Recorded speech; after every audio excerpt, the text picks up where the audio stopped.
Gather around the campfire, boys and girls. Papa Leon has a scenario for you. Close your eyes and envision this. You do the bump and grind with your spouse, whether if you're a male or a female, it doesn't really matter, and you end up having a child. And as that child is growing up, you are teaching them a bunch of life lessons so that they can learn as they are growing up, especially in those teen years, that actions have consequences. And when you do certain actions, a consequence may befall you that you may not want or like. And in some occasions, that could be a scary scenario, especially if you go through your developing years thinking that you are untouchable. And I hope a lot of you parents are out there doing that. But I also hope you are telling these children that there are people out there who like to abuse their power to set an example in front of a bunch of people. And sometimes it's good, but in the scenario we're talking about today, it's kind of batshit asinine. Now, imagine your child goes on a field trip to a courtroom. And I don't know if any of you know this or not, but a courtroom is very boring, especially to teenagers, because, you know, they see all the glitz and glamour of the world and they want to just have fun. And so going to a courtroom is boring. Boring enough to the point where you might fall asleep because it's boring. And you get into a back and forth with the judge and you have an attitude about it because, yeah, you fell asleep and arguably probably shouldn't do that. But guess what? You're a kid. You're not on trial. So what else is there for you to do, especially if you're not interested in this at all? You fall asleep and, yeah, you have a little back and forth with the judge. And then all of a sudden, the judge is putting your child in handcuffs and threatening to throw him in juvie. I spoke to Judge Kenneth King. He stands by what he did, placing a 16-year-old in handcuffs after she was allegedly misbehaving on a field trip in his courtroom. One thing you'll learn about my courtroom is that I am not a toy. I'm not to be played with. What started out as an informational field trip with the greeting of Detroit nonprofit Tuesday to the 36th District Court in front of Judge King. This is the 36th District Court for the city of Detroit. We do just about everything that happens in the city of Detroit. Quickly turned into Judge King getting visibly agitated over a sleeping student in his courtroom. You fall asleep in my courtroom one more time, I'm putting you in the back, understood? Judge King had her removed from the courtroom, but he told me that didn't fix her, quote, attitude. And that's when he pulled out the jail uniform and handcuffs. That's not something that normally happens. But I felt compelled to do it because I didn't like the child's attitude.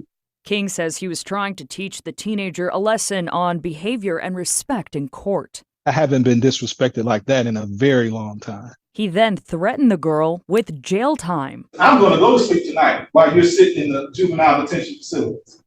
Was I really going to do that? Probably not. Could I have? Probably so. But that's not what I want to do to a kid who's there on a field trip.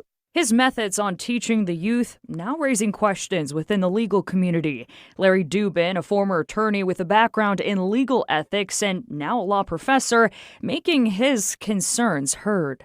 Just totally inappropriate.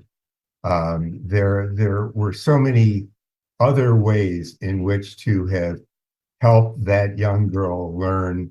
I have never seen anything quite like what I saw that took place in the courtroom. The nonprofit running the field trip tells me in a statement, quote, although the judge was trying to teach a lesson of respect, his methods were unacceptable. The young lady was traumatized by the judge's unnecessary disciplinary treatment and scolding. The judge standing by his methods, though, saying it was all just to help children from being in his courtroom later in life. So that was my own version of scared straight. I hated all of this because it reeks of a guy who got bullied in school, never got any attention, never had any power whatsoever, and then climbed the ranks to get some power and is waiting for the opportunity to abuse it in any capacity. And you could talk about a kid having an attitude. That's commonplace. If that kid wasn't jumping over the podium to attack you,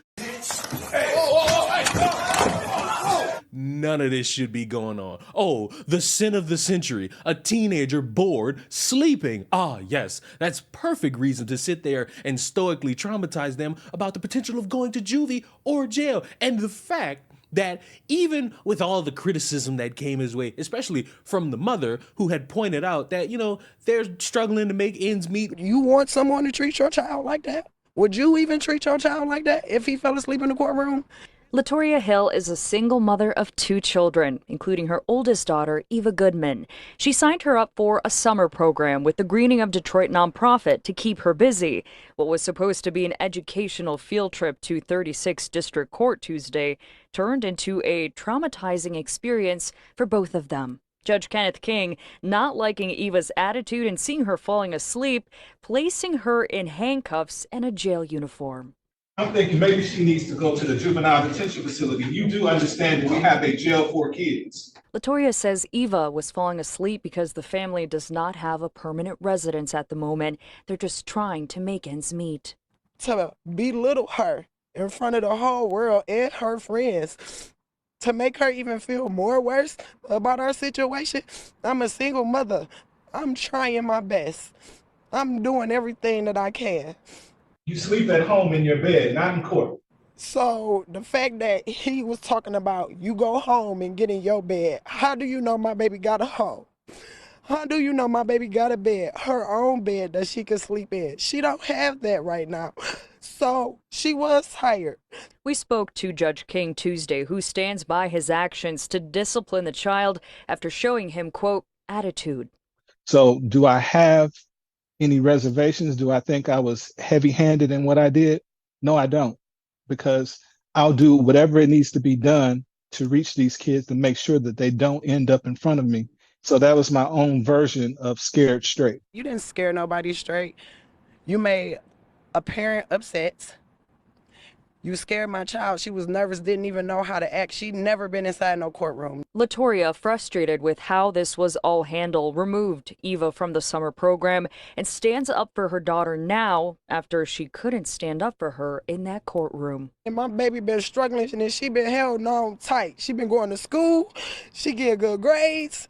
She don't give me no problems. Judge King has offered to mentor the girl. The family says they are not interested. I beg everybody's finest fucking pardon, but maybe I didn't hear that correctly. You mean to tell me that these students came in for a field trip and one of them committed the cardinal sins of having an attitude and falling asleep to the point where this judge, with the littlest of dick energy, decided to traumatize the child by putting him in handcuffs and threatening them with the potential of being thrown in the juvie for, again, falling asleep and having an attitude. And after all of that and doing these interviews, you offered to mentor that child and you thought somebody might say yes. Thank God they all said no. If it were me, I'd say fuck no. And I'm gonna say this at the end of the video, but I'll say it now also, just because if I were the parent in this scenario, you wouldn't have to worry about threatening to send my child to jail.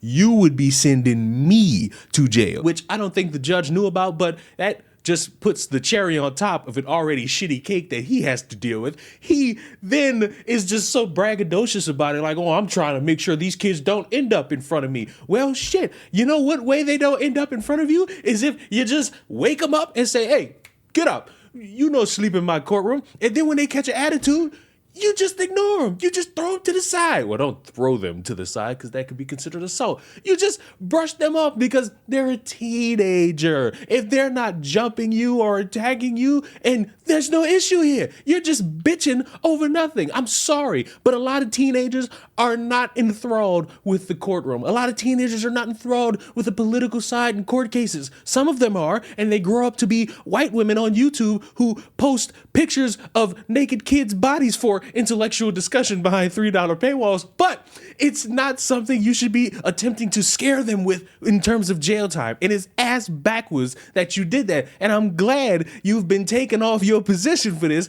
you narcissistic, power-hungry bastard, because that is what you fucking deserve. Because if that is your metric for trying to traumatize somebody when you feel disrespected, I shudder to think what you actually doing in that courtroom. He also, funnily enough, has lost his teaching job at a university because when people see you not actually being a mentor and a helper towards children, but a hindrance who traumatizes them, they don't want you working in their schools, especially when you're trying to shape the next generation as they ascend to that wonderful life of adulthood. It is clear as day that power-hungry people should not be in positions of power because they will abuse it and they potentially might traumatize a couple kids who don't deserve to be in that position whatsoever. I'm sorry, but again, for like the fourth time, field trips to courthouses are boring, especially if you sit in them. I know some people think it's exhilarating to stand next to a criminal who shot up a bunch of people, but no, sometimes that's really boring because there's a long process of going from person to person to person to person to person to person over trying to figure out if they're guilty or not guilty. And 8 times out of 10, they're guilty. But 10 times out of 10, they will never be guilty of sleeping in a courtroom, nor should they be put in handcuffs over it. And to wrap up this video, I would just like to say, as somebody who's not a parent, if I were to do the bump and grind and I were to have a developed sperm go through this life, and then I get a phone call saying that my child was put in handcuffs and I'm concerned, and then I find out why, and I find out it's because they fell asleep in a courtroom, I'm going to jail. Subscribe to the channel. I will see you all in the next one. I won't elaborate on that. Just know Papa Leon is a massive Papa Bear.